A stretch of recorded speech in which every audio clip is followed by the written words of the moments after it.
Hola, buen día, bienvenidos y bienvenidas a todas las personas que están participando en este foro virtual Velocidad y Alcoholimetría. Desde Visitecas, el poder del consumidor y salud justa, queremos agradecer el apoyo de todas las personas y organizaciones civiles que han hecho posible el desarrollo de este foro. Este encuentro tiene como objetivo visibilizar y posicionar en la agenda de comunicación el tema de velocidad y alcohol, principales factores de riesgo que aumentan la posibilidad de que ocurra un siniestro vial. De acuerdo con la Organización Mundial de la Salud, hasta el 21% del total de los decesos causados por siniestros de tránsito pueden ser atribuidos a la conducción bajo los efectos del alcohol. Sin más por el momento, reitero el agradecimiento por su participación y cedo la palabra a la maestra Arely Carreón de Visitecas, quien nos hablará sobre el proceso de armonización en la Ciudad de México. Arely es maestra en Desarrollo Rural por la UAM Xochimilco, integrante fundadora de Visitecas AC en la Ciudad de México y coautora del Manual del Ciclista Urbano en la Ciudad de México. Del 2017 al 2023 fungió como alcaldesa de la bicicleta en la Ciudad de México y es una de las 21 personas heroínas del transporte de la iniciativa global TUMI y miembro del equipo coordinador de la coalición Movilidad Segura, que agrupa a 116 organizaciones mexicanas que lograron en el 2021 la aprobación de la primera Ley General de Movilidad y Seguridad Vial en México. Bienvenida, Arely. ¿Qué tal? Gracias, un placer estar aquí y compartir con todos ustedes la importancia de estos dos temas centrales para la seguridad vial en México. Comenzar diciendo que estos temas son fundamentales para todo el proceso de armonización, como recordaremos, después del cambio constitucional en 2020 para lograr que el derecho a la movilidad en condiciones de seguridad vial sea ya reconocido como un derecho de todas las personas en nuestro país. La entrada en vigor en 2022 de la Ley General de Movilidad y Seguridad Vial ya establece la obligatoriedad, el compromiso, la obligación de todos los congresos estatales de las 32 entidades federativas de armonizar sus leyes locales con esta ley general, de manera tal pues que todos estemos hablando el mismo idioma, que todos tengamos el mismo marco regulatorio, el marco jurídico, estemos todos trabajando armónicamente, tal cual, para lograr la meta de reducir al menos a la mitad todas las personas heridas de gravedad y muertas por siniestros de tránsito en México. No está de más recordar que esta es una pandemia de seguridad, de salud pública, que nos cuesta alrededor de 16,000 personas muertas, más de 132,000 heridas de gravedad, cerca de 40,000 personas también adquieren una discapacidad año tras año por siniestros de tránsito en nuestro país. Un grave problema de salud pública. Y justamente decir que este proceso de armonización pues tiene ya más de un año y medio en que debía haberse completado en nuestro país. Hasta la fecha solamente 16 entidades han avanzado de diferentes maneras, han logrado un proceso para avanzar sus procesos de regulatorios locales. Y uno de ellos es Ciudad de México. Ciudad de México ha venido haciendo una serie de foros, de actividades desde la sociedad civil dentro del Congreso. Hemos estado trabajando con la Comisión de Movilidad y Seguridad Vial del Congreso de la Ciudad de México y pues hay diferentes avances. Estábamos ya en un proceso en donde revisábamos que teníamos avances pues para lograr ya finalmente que se complete esta obligación.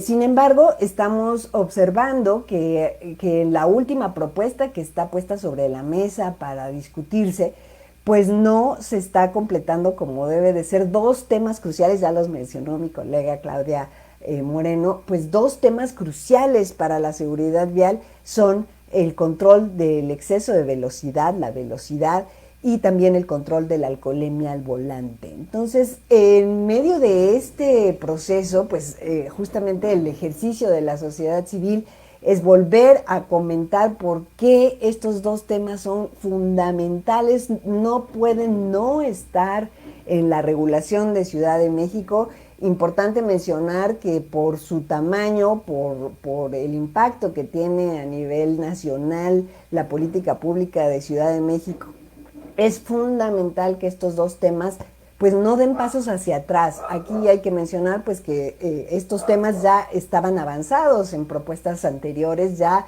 tenemos históricamente en la Ciudad de México avances muy importantes en estas dos materias. Es imposible que la nueva ley, lejos de cumplir como debe de ser con lo que marca la ley general, pudiera diluir o hacer no incluir adecuadamente el control de estos dos temas fundamentales. Concluyo diciendo, es muy importante para la sociedad civil mexicana, llevamos años trabajando en estos temas, en que la Ciudad de México pues no pierda el lugar histórico que ha jugado durante muchos años de tener un instrumento jurídico de vanguardia. No solamente estamos obligados a cumplir con lo que dice la ley general, sino que es muy importante que Ciudad de México no dé pasos hacia atrás y que pueda dar pasos hacia el frente, que pueda abrir la puerta y lograr pues avances cada vez más significativos, porque cada paso adelante que da la Ciudad de México es un paso adelante que damos como país para lograr unas mejores condiciones de seguridad vial, tal y como marca nuestro texto constitucional. Entonces, hemos aquí como sociedad civil pues trabajando y haciendo cada vez más evidente, y muchísimas gracias a las investigadoras que nos acompañan el día de hoy, para poder lograr que se comprenda con total claridad nuestros legisladores, nuestras personas legisladoras en el Congreso de Ciudad de México y en todas las 14 entidades que aún faltan por cumplir con esta obligación legal, pues que tanto el control de la velocidad como el control de la alcoholemia son fundamentales si queremos realmente salvar la vida de personas en nuestras calles y carreteras. Muchísimas gracias.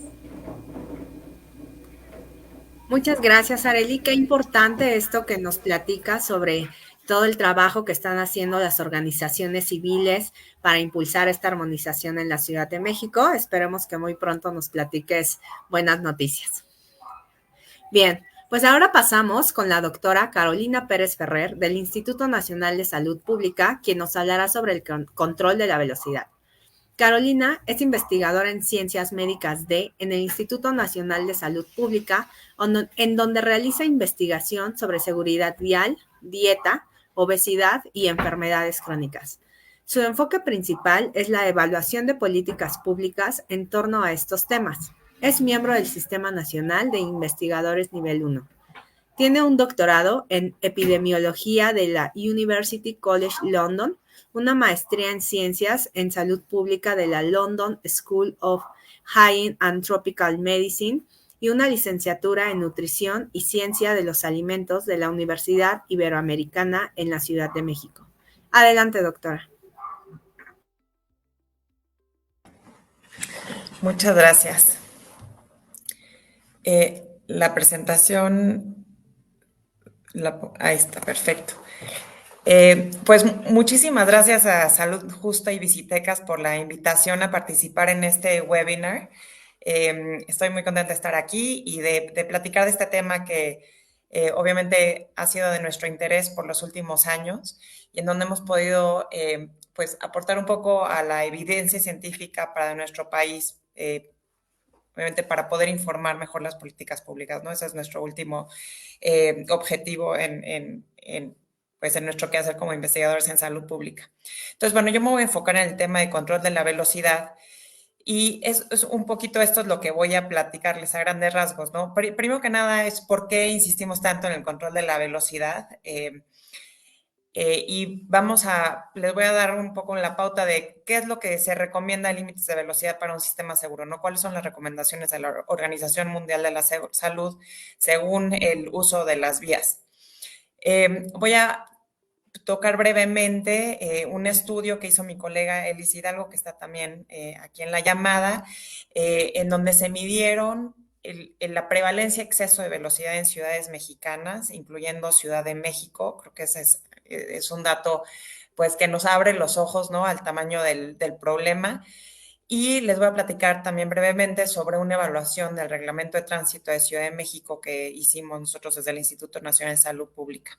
Y bueno, cerraré con algunas recomendaciones breves. Entonces, bueno, aquí, ¿por qué la insistencia en el control de la velocidad, no? Y bueno, tal vez muchos ya lo tengan muy claro, pero para quienes no, sabemos que la velocidad de un vehículo está directamente asociada tanto a la probabilidad de un hecho de tránsito como a su gravedad y consecuencias. Entonces, la velocidad, pues, hace que en caso de un impacto haya mucha energía que se pasa a la persona o al otro vehículo, entonces la lesión es mucho más grave, además de que el tiempo de frenado es más, pues, se influye el tiempo de frenado y también el campo de la visión del conductor, ¿no? A altas velocidades. Sabemos y está extremadamente documentado en la literatura científica que el riesgo de muerte por colisión, especialmente para peatones y otros usuarios vulnerables de la vía, se multiplica por 2 entre 30 y 40 kilómetros por hora y por 6 entre 30 y 50 kilómetros por hora. Entonces, las probabilidades de sobrevivir un hecho de tránsito para un peatón o un usuario vulnerable en la vía, cuando un vehículo lo impacta a una velocidad más arriba de 30 kilómetros por hora, pues van disminuyendo drásticamente conforme la velocidad aumenta.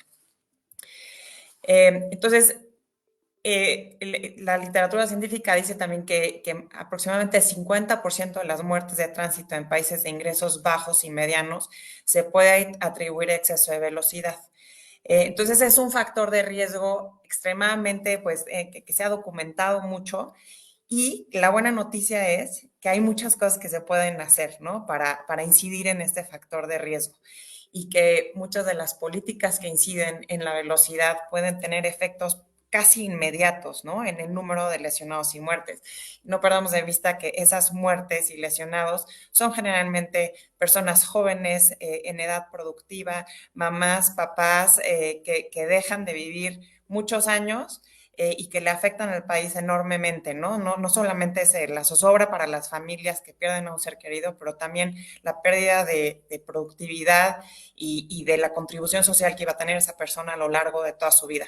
Entonces, sabemos que existen intervenciones probadas y basadas en evidencia para incidir sobre este factor de riesgo que es la velocidad, y por eso le damos tanta importancia.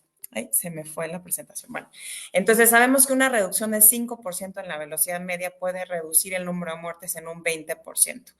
Y esta es, pues, excelente noticia, ¿no? A diferencia de otros problemas de salud pública, en este sentido, cuando incidimos en la velocidad, podemos ver resultados casi de forma inmediata, lo cual es, pues, muy motivante, ¿no? Debe ser muy motivante tanto para los que toman las decisiones como, pues, para los que trabajamos en salud pública.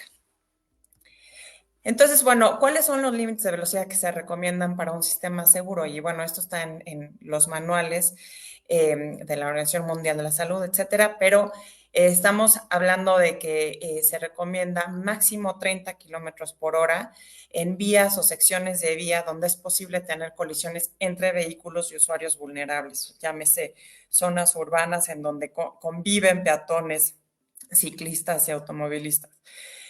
Máximo 50 kilómetros por hora en vías o secciones de vía con intersecciones en donde es posible tener colisiones laterales entre vehículos, o sea, donde hay secciones con intersecciones. Y lo máximo 70 kilómetros por hora en donde es posible tener colisiones frontales entre vehículos, y ya es máximo 100 kilómetros por hora donde no es probable que existan colisiones laterales ni frontales entre vehículos. Entonces, bueno, esto es un poco para poner cuál es el estándar que se está recomendando internacionalmente, ¿no?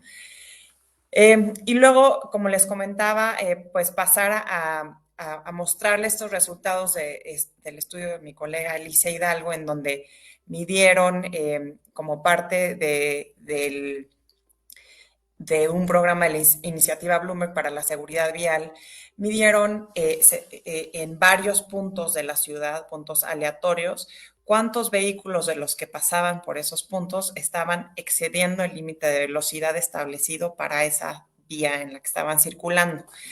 Entonces, tenemos que para los vehículos el 34% circulaba a exceso de velocidad, y esto estamos hablando de muchas observaciones.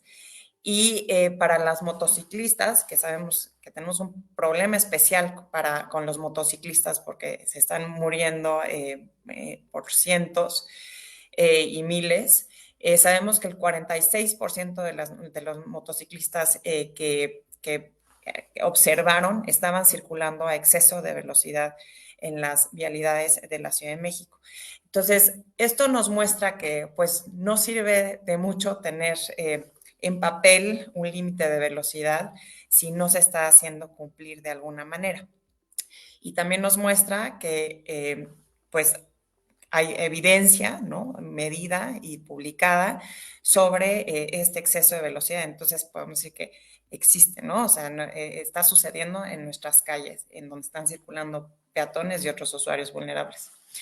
Ahora, también de la autora Liz Hidalgo, este estudio que está publicado, se movió ahí un poquito, pero bueno, lo que me gustaría mostrarles aquí son especialmente en las barras amarillas, es la misma observación en diferentes puntos de estas ciudades, Villahermosa, León, Cuernavaca y Guadalajara, observaron cuántos de los vehículos estaban circulando a exceso de velocidad.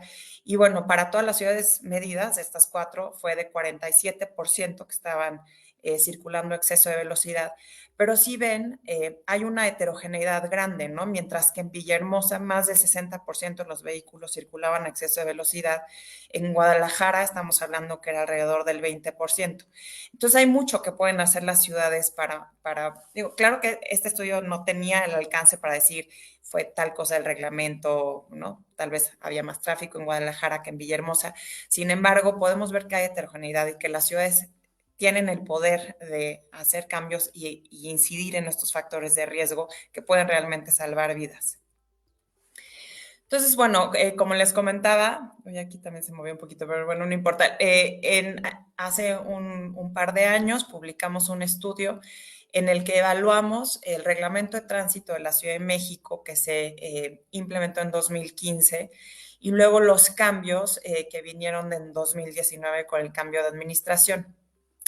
Entonces, nosotros lo que buscamos aquí fue medir qué impacto tuvieron ese reglamento y sus cambios sobre las colisiones con lesionados y la mortalidad en Ciudad de México. Entonces, bueno, esta está muy llena, esta diapositiva, pero lo que les quiero mostrar es las diferencias, ¿no? En los reglamentos de tránsito, las diferencias principales. Entonces, el reglamento de tránsito de 2015, todavía se llamaba Distrito Federal, lo que hizo fue poner nuevos límites de velocidad. Aquí los tienen 80 kilómetros en vías de acceso controlado, 50 en vías primarias, 40 en vías secundarias y 30 kilómetros en zonas calmadas. Y en el 2019, con el cambio de administración, no hubo cambios drásticos en estos límites de velocidad. Sin embargo, se reclasificaron algunas vías que cambiaron de límite de velocidad. Entonces, en este sentido, no hubo muchos cambios. Sin embargo, donde hubo cambios bien importantes fue en el tipo de penalización. Mientras que en 2015 se pusieron sanciones económicas más elevadas, o sea, las multas se volvieron más caras. Aquí tienen un ejemplo. Se infraccionaba solamente a placas de la Ciudad de México hasta el 2018 y no se aplicaba a transporte público. Entonces, la gente, una limitación de este reglamento era que pues la gente podía circular con placas de Morelos o del Estado de México y no tener una infracción de tránsito aún si excedía el límite de velocidad, ¿no? Eso era una limitación. Sin embargo, pues todas las placas de la Ciudad de México, si excedían los límites de velocidad, tenían multas caras. Y luego, por otro lado, en los cambios de 2019, lo que sucedió es que se mantuvieron sanciones económicas muy poquitas, solamente las registradas por handheld y por invasión al carril confinado del Metrobús, pero se cambió el sistema de penalización a una penalización por puntos a la matrícula, la placa. Y en teoría ahora las placas foráneas sí reciben multa económica, aunque es muy difícil de cobrar. Entonces, este fue el cambio principal entre los dos reglamentos, ¿no? El tipo de penalización.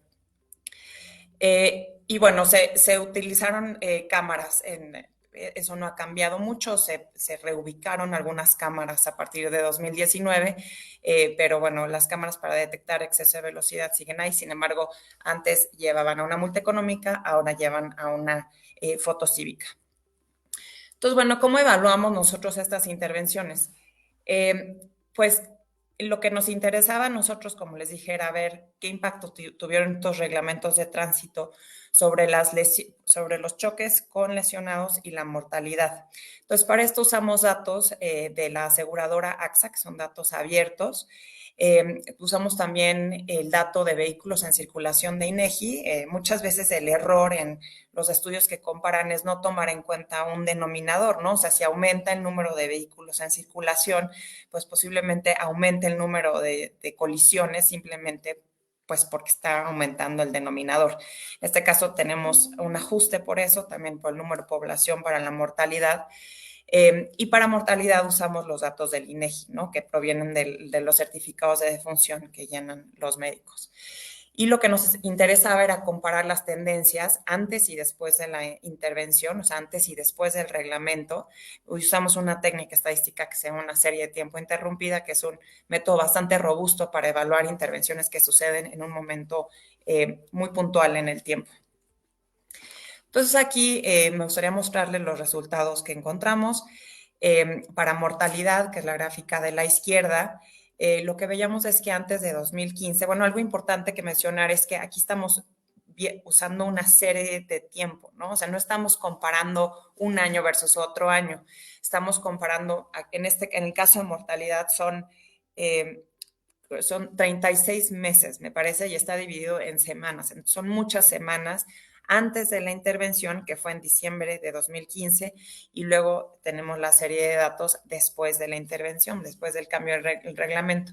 Entonces, lo que se veía es que ya venía una pequeña disminución desde antes de diciembre de 2015 en la mortalidad de tránsito.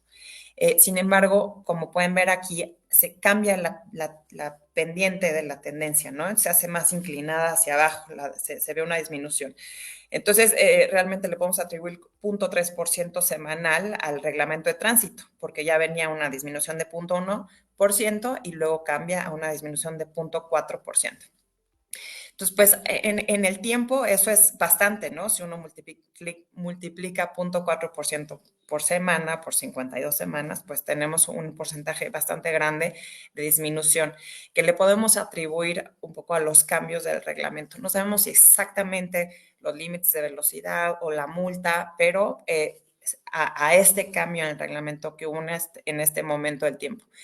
Y luego, desafortunadamente, los cambios de 2019 lo que muestran es que pues, fueron negativos, ¿no? Para la seguridad vial y vemos un incremento en la tendencia, un incremento de 2.3% semanal, que cuando lo multiplicamos es un aumento gigante por año, por 6 meses, ¿no? 60% de incremento en 6 meses. Esto, pues en nuestro estudio solamente podemos un poco interpretarlo, o sea, no sabemos exactamente a qué se debió el cambio, pero lo que dice la literatura es que las penalizaciones, las multas, la gente tiene que saber que van a ocurrir y tiene que haber una retroalimentación casi inmediata para que haya un cambio de conducta. Lo que sabemos es que el primer año del programa Fotocívicas fue difícil de implementar y entonces lo que pensamos es que las personas se dieron cuenta que no había consecuencias por exceder los límites de velocidad, por ejemplo, y entonces hubo un incremento en las velocidades y por lo tanto en las muertes. Se me fue la presentación, pero bueno. Ok, aquí tenemos las colisiones con lesionados, en donde se ve una tendencia muy parecida. Venía una disminución en el número de colisiones con lesionados y cambia la tendencia a partir de 2019 a un incremento. Y algo que creemos que es una fortaleza en nuestro estudio es que estos dos resultados vienen de fuentes de información completamente independientes y no correlacionadas, ¿no? Mientras que los datos de mortalidad vienen de los certificados de defunción, las colisiones con lesionados vienen de los datos de AXA. Entonces, unos los recogen los ajustadores de AXA y otros los reportan los médicos, ¿no? Que llenan los certificados de defunción. Entonces, bueno, la conclusión un poco de aquí es, los límites de velocidad son bien importantes, pero además la fiscalización de esos límites de velocidad es muy, muy clave, ¿no? Y bueno, este estudio está publicado, ahí tienen la referencia.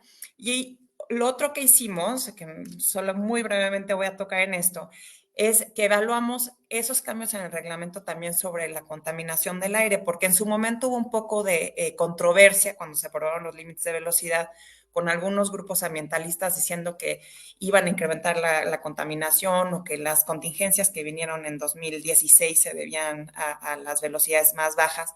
Y bueno, lo que encontramos fue completamente lo contrario. De hecho, encontramos que a partir de la implementación del Reglamento de Tránsito de 2015, que disminuía los límites de velocidad, se observó una mejora pequeña en la calidad del aire, por lo menos en las concentraciones de NO2 y PM2.5. Este artículo también está ya publicado recientemente. Entonces, el argumento de límites de velocidad que pudieran afectar la contaminación del aire, pues no se sostiene en realidad y por el contrario parecería que también tienen un efecto positivo sobre el medio ambiente. Entonces, bueno, ya para concluir, que se me acaba el tiempo, lo que les he presentado, pues lo que podemos decir es que la velocidad es uno de los principales factores de riesgo para las muertes de tránsito. O sea, no hay discusión sobre esto, ¿no?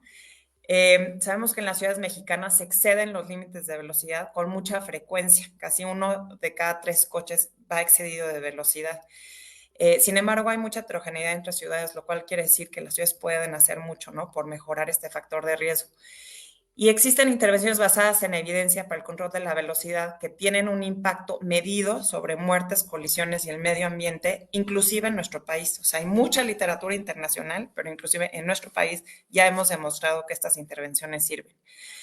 Y por último, hacer cumplir las reglas de tránsito es tan importante como hacer las reglas, ¿no? O sea, no sirve de nada tener las cosas en papel si no estamos haciendo un esfuerzo enorme por implementar.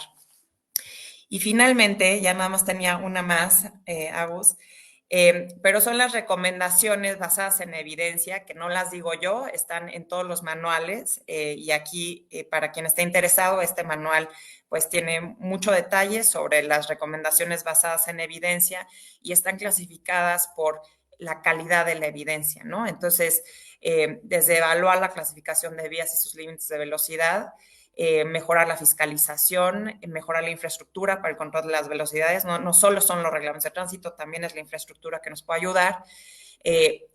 Las tecnologías vehiculares para el control de la velocidad, como ISA, Intelligent Speed Assistance, y la educación vial para comunicar los riesgos si tiene solamente una crucecita, porque la educación vial sola no sirve, ¿no? O sea, eso está bastante también documentado. Se necesita un paquete de intervenciones para realmente incidir en este factor de riesgo. Entonces, bueno, les agradezco mucho su atención. Muchas gracias, doctora, por estos esclarecedores y duros datos sobre el tema de velocidad. Bueno, pues muchas gracias por sus intervenciones. Les recordamos que pueden seguir esta transmisión a través de...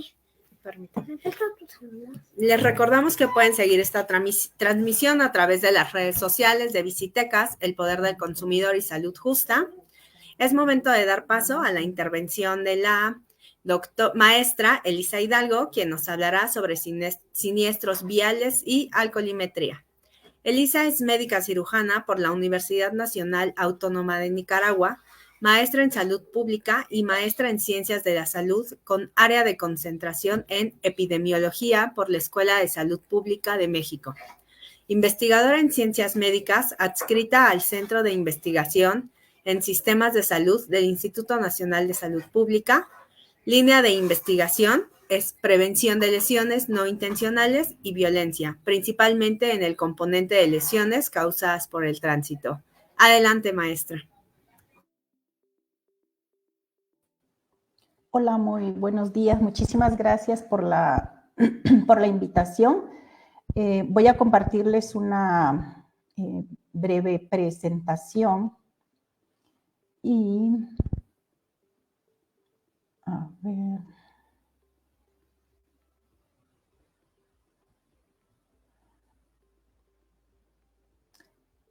Creo que ya lo había.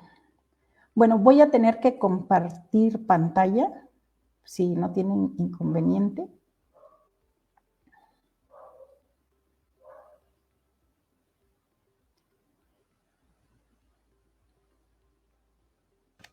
Adelante, doctora. Por favor, sí, ya comparta. estoy compartiendo. Muy Creo bien. que ya lo ven. Ya se ve. Ok, bueno, muchas gracias. Voy a hablar un poco de alcohol y conducción, porque es un tema que, al igual que velocidad, es de los principales factores de riesgo que influyen en la ocurrencia de lesiones en general y muertes, pero específicamente en el caso de las lesiones causadas por el tránsito. Entonces voy a hablarles un poco de la evidencia científica que hay alrededor de alcohol y conducción.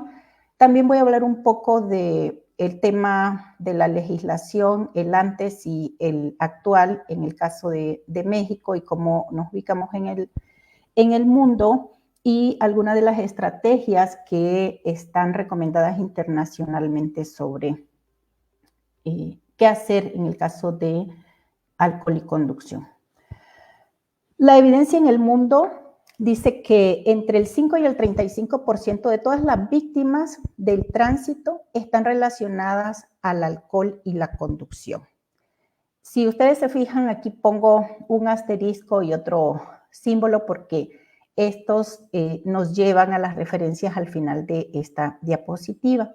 Esta es evidencia científica, no son datos que se han inventado, son situaciones que se han medido y que se han observado en el mundo en toda esta preocupación de resolver este aspecto importante de reducir las muertes y las lesiones graves en el mundo, ya que, como sabemos, y de acuerdo al último informe mundial del estado de la seguridad vial que publicó la Organización Mundial de la Salud, pues siguen muriendo 1.19 millones en el mundo por esta causa.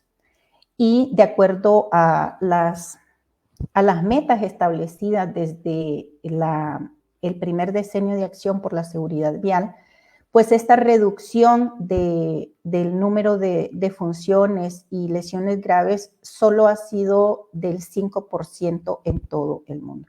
Probablemente haya países o municipios o estados en algunos países en que hayan logrado alcanzar esta meta, pero a nivel mundial esta reducción solo ha sido del 5%. Entonces, ¿qué es lo que pasa? Que entre el 5 y el 35% de estas víctimas en todo el mundo se relacionan con el tema de alcohol y conducción. Y bueno, muchos sabemos y se sabe, porque en el común de las personas también lo saben, que conducir un vehículo bajo los efectos del alcohol incrementa el riesgo de choque y la severidad de las lesiones. También está documentado. Hay el riesgo documentado por regiones del mundo y países es distinto, pero está documentado de forma técnica y científica. El informe más reciente, como les comentaba, de la Organización Mundial de la Salud, que se publicó justamente en diciembre de 2023, dice que en los países de ingreso alto, alrededor del 20% de los conductores con lesiones mortales tenían concentraciones de alcohol en sangre superiores al límite legal, es decir, al límite legal en sus países, que la mayoría de los países con ingresos altos tienen lo recomendado por las organizaciones internacionales, que es concentraciones de 0.05 gramos por decilitro en sangre, y esto equivale a medirlo en aire expirado, que es de 0.25 miligramos por litro. En países de ingresos medios y bajos, entre el 33 y el 69% de los conductores con lesiones mortales. Disculpen, ¿se ve mi presentación? Sí se ve. Pero no en modo presentación todavía. Pero no la ha avanzado, doctora. Usted tiene que avanzar la presentación para que podamos ver. Ajá, Tal vez estoy todavía en la segunda diapositiva. Muy bien. Ok, en los países de ingresos medianos y bajos, esta proporción 33 y hasta 69%, es decir, 33 de cada 100 o hasta 69 de cada 100 conductores con lesiones mortales y entre 8 de cada 100 y 29 de cada 100 con lesiones no mortales habían consumido alcohol antes de que ocurriera el siniestro. Estos son datos realmente pues duros, difíciles de procesar, porque esto significa que en nuestros países, que somos países de ingresos medios o de ingresos bajos, pues las personas siguen muriendo en las vías del tránsito asociadas al consumo de alcohol. La Organización Mundial de la Salud también ha hecho un llamado a nivel mundial porque el alcohol es uno de los factores de riesgo en general en toda la población para el padecimiento también de enfermedades crónicas y no solo para las lesiones causadas por el tránsito, también otras causas violentas. Entonces, imaginémonos que en el caso de las lesiones causadas por el tránsito, en nuestros países entre el 33 y el 69% están relacionadas con el consumo de alcohol. La evidencia en México, derivada, por ejemplo, de la Encuesta Nacional de Salud y Nutrición, estos son algunos datos de 2012-2018, que son encuestas que se hacen con una periodicidad de cada 6 años. Las personas que reportaron haberse lesionado en alguna forma de usuario vial, habían consumido alcohol. Imaginémonos, en el caso de los adolescentes, casi 6 de cada 100 adolescentes que se habían lesionado habían consumido alcohol en las 6 horas previas o previo al evento.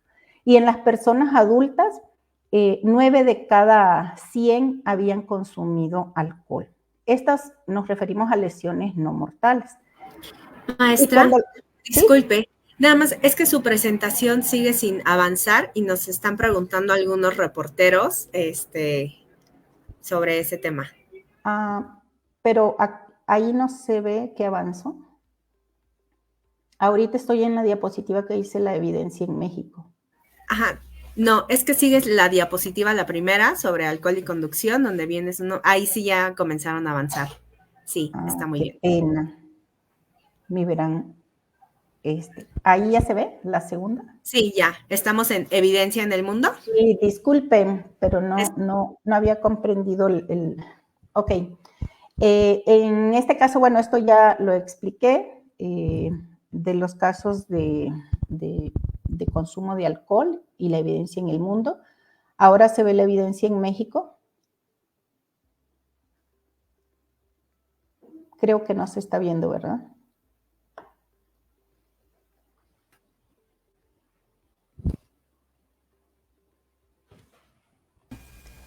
Seguimos, ahí ya está evidencia en México. Listo.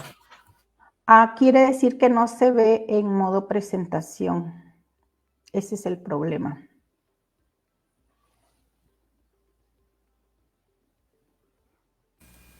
No se preocupe, doctora, siempre tenemos pequeños detalles tecnológicos, pero muy interesante su presentación y pues aquí listos a seguir, pues revisando. Esto es muy importante y justo el tener los datos, el tener la ayuda visual de los datos es muy importante. Adelante, doctora. ¿Ahí ya se ve? Sí. Ok, perfecto.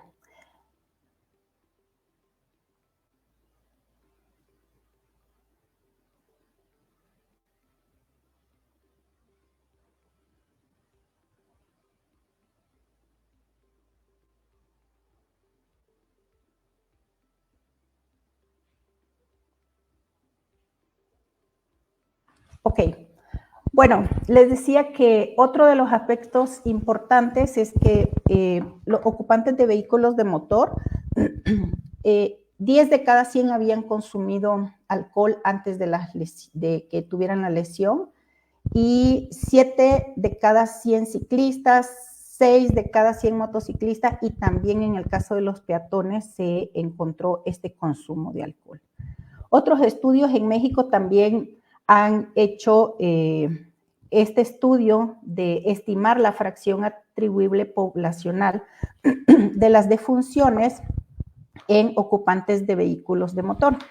Esta fracción atribuible, que es un término bastante técnico, lo que es una medida de impacto que estima, una vez que sabemos que el alcohol es causa de o contribuye a que ocurran choques y muertes en el tránsito, cuál es la carga que tiene el alcohol en la ocurrencia de las lesiones de tránsito. En este caso se documentó que esta fracción atribuible en la población del alcohol en las muertes por lesiones de tránsito es de casi el 20%. Otra evaluación realizada al programa Conduce sin Alcohol de la Ciudad de México, analizaron casi 18 años de la mortalidad ocurrida en la Ciudad de México en relación con la implementación del programa Conduce sin Alcohol, que fue a partir de 2003, y lo que hicieron es un estudio mediante la técnica de análisis de series de tiempo, es decir, ir comparando los valores antes y después de que se hiciera que se implementara este programa, y se hace sobre el análisis de las tasas de mortalidad mensuales. Y lo que se encontró es una reducción del 23% en la tasa de mortalidad.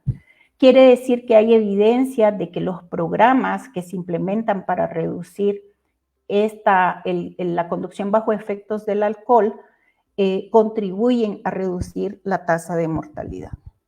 Otro estudio conducido más recientemente en la Ciudad de México, en un hospital de la Ciudad de México, reclutó lesionados entre el 17 de enero y el 10 de abril del 2022.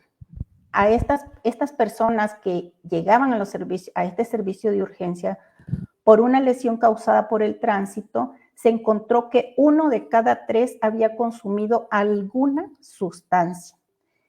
Y la principal sustancia consumida fue el alcohol, con un 23.6% de las personas que tenían lesiones de tránsito.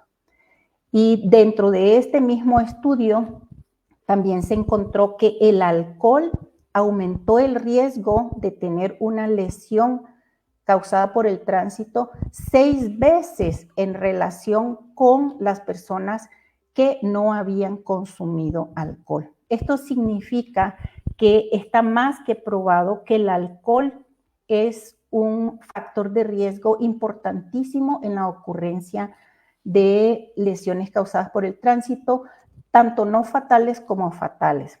Y además de eso, también desde el punto de vista clínico se ha documentado que la evaluación de las personas que llegan a un servicio de urgencia bajo efectos del alcohol se dificulta mucho más porque no es posible hacer una evaluación neurológica de forma clara y objetiva, porque el alcohol, por supuesto que causa una depresión del sistema nervioso central y de otras reacciones. Por este motivo se considera que el alcohol además incrementa la severidad de las lesiones y por supuesto de la recuperación de estas personas. Y ahora les voy a compartir esta diapositiva que fue un estudio realizado por los colegas en ese tiempo que estaban al frente del Secretariado Técnico del Consejo Nacional de Prevención de Accidentes, en el que hicieron un análisis de la normatividad de seguridad vial y su adherencia a las recomendaciones internacionales por cada uno de los distintos factores de riesgo que consideramos o que la Organización Mundial de la Salud considera como relevantes. Entonces, centrémonos en la segunda columna, que es más bien la tercera columna en la que tenemos alcohol y conducción. Esto es antes de 2022. Antes de 2022, teníamos prácticamente 5 entidades en las que no existía legislación en el tema de alcohol y conducción.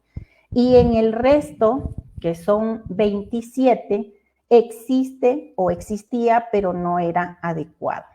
Entonces, como podemos observar, esto probablemente está en relación a los límites que se habían establecido, probablemente no se había definido cuántos son los límites para cada tipo de conductor. Entonces, desde antes ya teníamos pues un problema de este tipo. Y como ustedes pueden observar, la Ciudad de México está como una ciudad en la que sí tenía legislación, pero no era adecuada.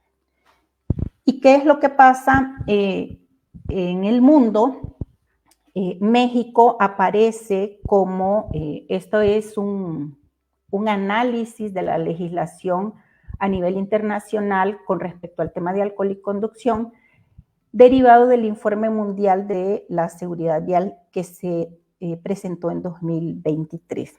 Entonces, podemos observar que México aparece coloreado en amarillo y dice que la ley existe. Este color amarillo significa que la ley existe, pero no es adecuada porque o existe un nivel mayor al recomendado tanto en conductores en general como en conductores jóvenes.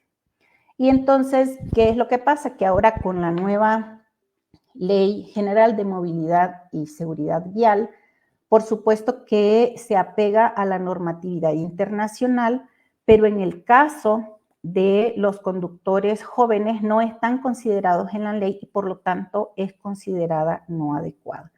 Si nosotros nos vamos al reglamento de la Ciudad de México, al que está vigente, y nos vamos a su artículo 50, también observamos que en el caso de la Ciudad de México seguiría teniendo un límite de permitido de alcohol que rebasa las recomendaciones internacionales. Entonces, ¿qué es lo que se pide? Que sea de 0.05 gramos por decilitro de sangre, la concentración de alcohol en sangre, que esto equivale al medirlo en aire expirado a tener 0.25 miligramos por litro de aire expirado. La Ciudad de México tiene un reglamento que permite 0.40 miligramos por litro de aire expirado, entonces rebasa los límites establecidos como recomendación en normas internacionales. ¿Qué es lo que pasa? Que, por ejemplo, estudios recientes que hemos realizado de observación derivados de la iniciativa Bloomberg por la seguridad vial, se ha encontrado que entre 1 y 2 de cada 100 personas que se les hace una prueba cuantitativa, es decir, en aire expirado, pues rebasan el 0.40.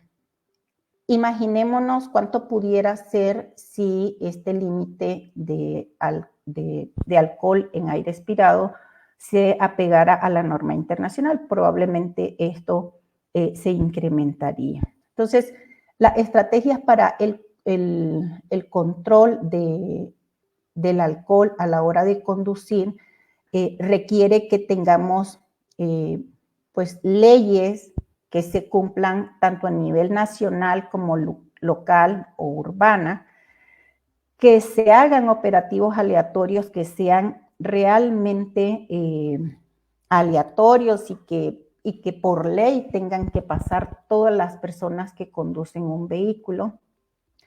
La ley debe estar basada en mediciones objetivas, por ejemplo, hablar de concentraciones de alcohol en sangre y en aliento.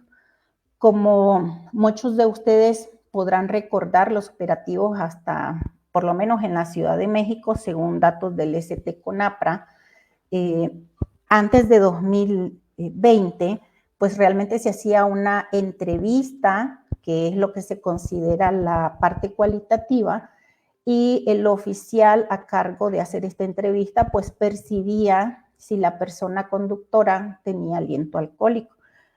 Con la pandemia de COVID, pues esto traía otros riesgos y a partir de entonces se usa un dispositivo para medir alcohol ambiental, es decir, cuando la persona habla y está cercano, estos conocidos como alcostop, pues las personas hablan y el instrumento puede detectar alcohol ambiental. Entonces, esto puede mejorar esta captación de personas que pueden pasar a una prueba cuantitativa, que debe ser, bueno, en el caso de los operativos de alcoholimetría en México, se utiliza el instrumento que es para medir alcohol en aire expirado.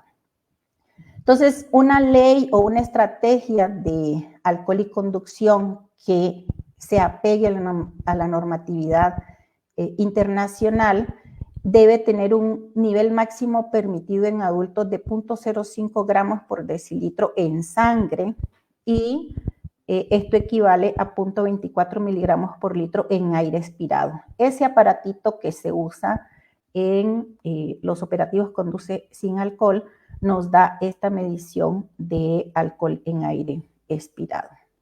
Y una de las cosas por las que en el caso de México aparece como amarillo también en el mapa del Informe Mundial de Seguridad Vial es porque en la nueva ley tampoco está descrito que los conductores nobles o jóvenes debe hacerse la diferencia de las concentraciones de alcohol en sangre o en aire expirado.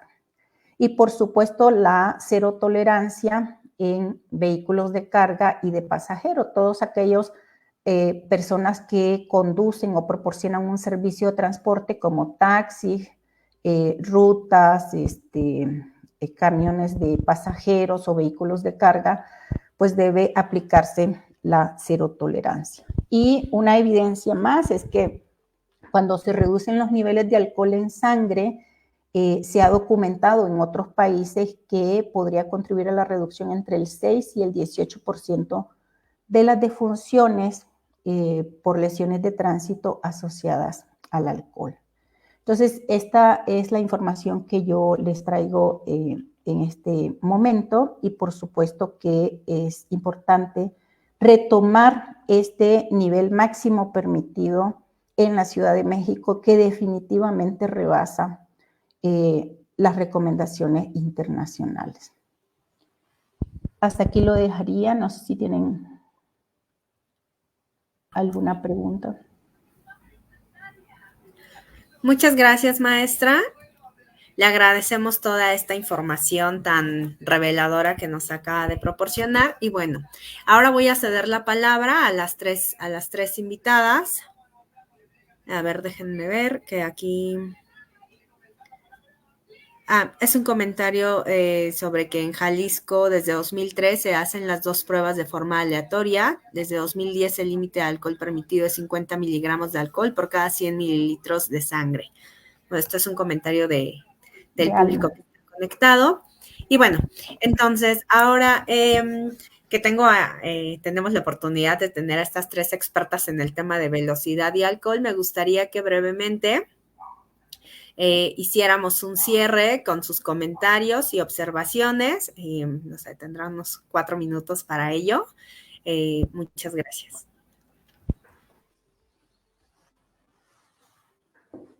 ¿Quién comienza? ¿Areli?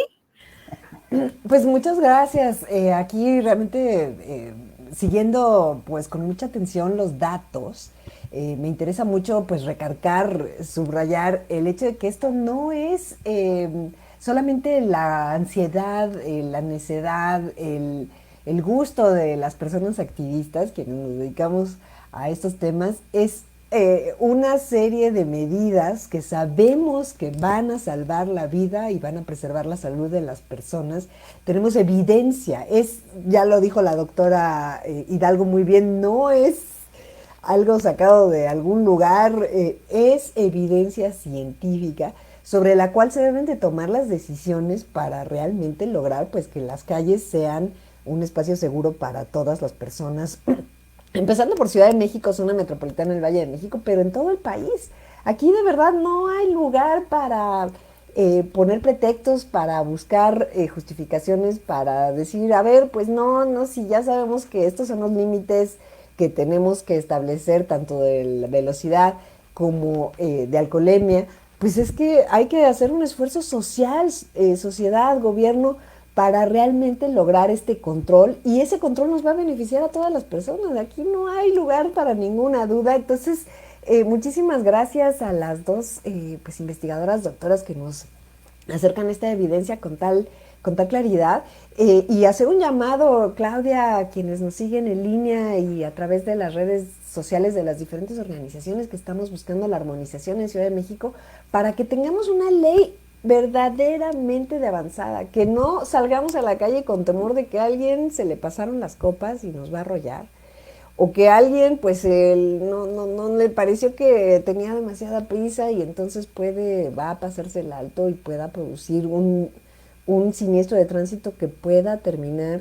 con la vida, con los sueños, con familias que estamos pues simple y llanamente transitando en las calles de la Ciudad de México. Y aquí decir algo que pues hemos estado comentando durante meses con las personas legisladoras.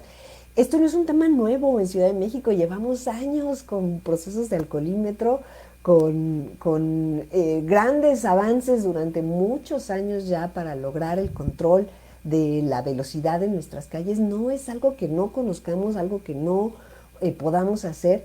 Y pues el llamado muy claro a la Secretaría de Seguridad Ciudadana, a quienes están trabajando para tomar esta decisión, para preparar el dictamen que tiene que ser revisado, pues para incluir como debe de ser, cual marca la evidencia científica y como ya está establecido en la ley general, el que podamos controlar la velocidad y la alcoholemia, y que podamos a través de eso tener una cierta certidumbre de salir a la calle. Entonces, muchísimas gracias. Yo no tendría preguntas específicas para las doctoras que nos acompañan, pero sí este llamado muy puntual a las personas legisladoras y también pues a quien nos gobierna, el jefe de gobierno Martí Batres, y a la próxima jefa de gobierno electa ya, Clara Brugada, pues para que la Ciudad de México dé ese paso al frente y que podamos ya contar con una ley de movilidad y seguridad vial de Ciudad de México que tenga estos elementos claves. Muchas gracias.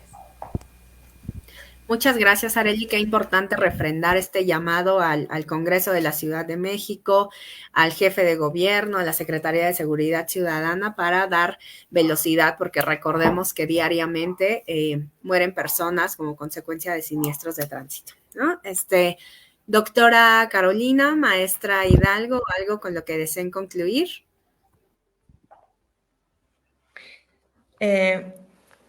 Creo que las palabras de Arely ya servían de conclusión, una conclusión excelente, pero bueno, tal vez, nada más refrendarle también a la comunidad de activistas en seguridad vial, que nosotros desde nuestra trinchera como investigadores estamos súper comprometidos a este tema de la seguridad vial como un tema de salud pública importantísimo, y que seguiremos construyendo la evidencia científica para informar las políticas públicas, pero que no hay que esperar a que esté la evidencia científica de México específicamente, o de la Ciudad de México, de la Ciudad de León, porque hay evidencia de sobra internacional de las cosas que funcionan, y que lo que no hay que perder de vista, que ese es el otro mensaje importante que quiero dar, es que hay que poner mucho énfasis en la parte de la implementación y de que se fiscalicen las reglas,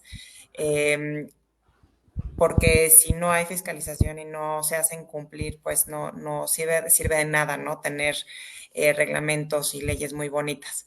Entonces, bueno, serían mis dos únicos comentarios, pero les agradezco mucho la invitación y gracias. Bueno, creo que me toca a mí. Bueno, yo lo que quisiera hacer un llamado es más a la comunidad. Como bien dijo Carolina y como sabemos que lo hace Arely, todo el grupo que está en las organizaciones de la sociedad civil, todas las personas que estamos interesadas en que no haya más muertes en el tránsito, desde la trinchera o el espacio en el que estamos haciendo nuestro mejor esfuerzo. Sabemos que las personas a veces tienen o no perciben el riesgo o pensamos que no nos va a pasar o así podemos pensar, ¿no? Que es algo que no nos va a suceder. Y tampoco debemos como sociedad molestarnos por las medidas que las autoridades implementan para hacer estos mecanismos. Recordarles que no son ni mecanismos recaudatorios, es por nuestra propia seguridad. La Ley General de Movilidad y Seguridad Vial ya lo dice, la movilidad es un derecho constitucional, pero en condiciones de seguridad vial. Y todos tenemos que colaborar desde donde estemos, desde la investigación, desde mi posición como ciudadana, tengo que apegarme a la normatividad. También recordar a quienes conducimos, no es un derecho constitucional tener una licencia. O sea, no es un derecho. O sea, tenemos el privilegio de poder contar con una licencia. No abusemos de ese privilegio. Debemos conducirnos con responsabilidad y pensando en el bien común y en las otras personas que son usuarias que no son conductoras, ¿no? Entonces, esa sería mi conclusión después de analizar muchísimos datos y de revisar mucha evidencia científica. Muchas gracias por la invitación. Muchas gracias. Desde la Coalición Movilidad Segura agradecemos a todas las personas que se conectaron para visualizar este foro. Agradecemos a los investigadores, agradecemos a Arely por estar aquí con nosotros. Y pues bueno, concluimos este foro, no sin antes leer 2 comentarios que tuvimos en redes sociales.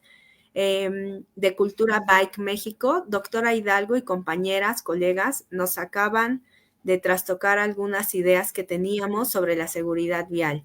Y por otro lado, la claridad de sus exposiciones nos reafirman y confirman que la velocidad y el alcohol no se llevan en la conducción de vehículos. Gracias y felicidades.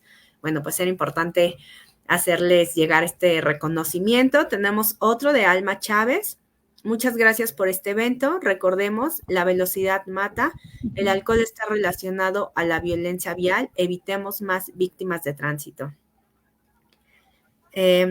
Alma Chávez de nuevo, es correcto aplicar las buenas prácticas sobre seguridad vial en el mundo con gran evidencia científica. Hay que fortalecer los datos y generar política pública para la vida.